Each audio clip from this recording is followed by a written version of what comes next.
Autocracy is a type of government where all the power is held by one person. Think of it like a classroom where only one person gets to make all the rules, decide when quizzes happen, and even what games to play during breaks, without having to ask anyone else for their opinion. One common form of autocracy is an absolute monarchy. This is where a king or queen has complete control over their country. They aren't just figureheads who attend ceremonies, they actually make all the big decisions about how their country is run. These monarchs usually inherit their position, meaning they become king or queen because they were born into the right family. Sometimes, autocracies can also be dictatorships.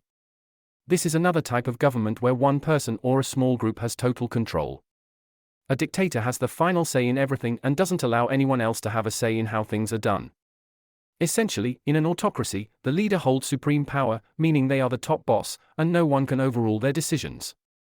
Often, this leader is very rich and comes from a family that has been powerful for a long time. Because they are in charge of everything, they control the country's wealth and resources, which often keeps them rich and powerful. The leader in an autocracy doesn't have to listen to what the people want.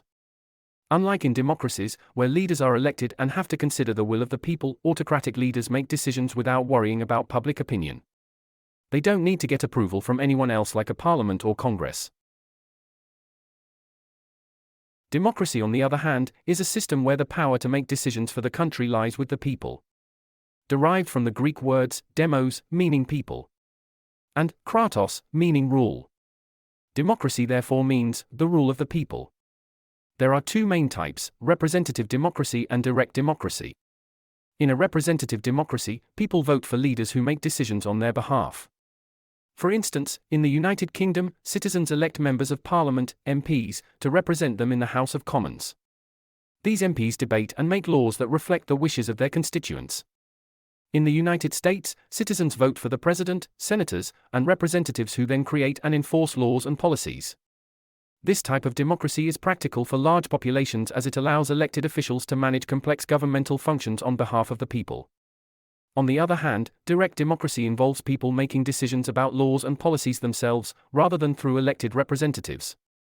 Switzerland is a prime example, frequently holding referendums where citizens directly vote on specific issues such as changes to the constitution, public spending, and social policies.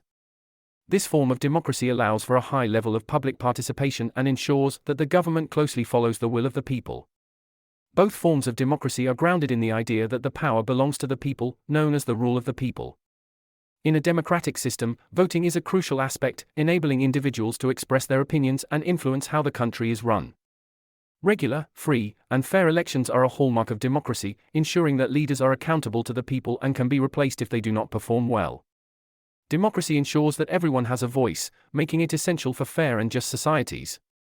It promotes equality, protects individual freedoms, and allows for diverse opinions and ideas to be represented in government.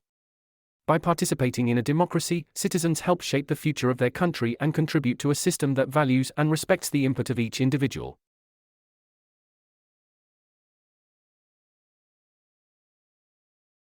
The last type of system is an oligarchy. This is a system where a small group of people hold all the power and make decisions for everyone else.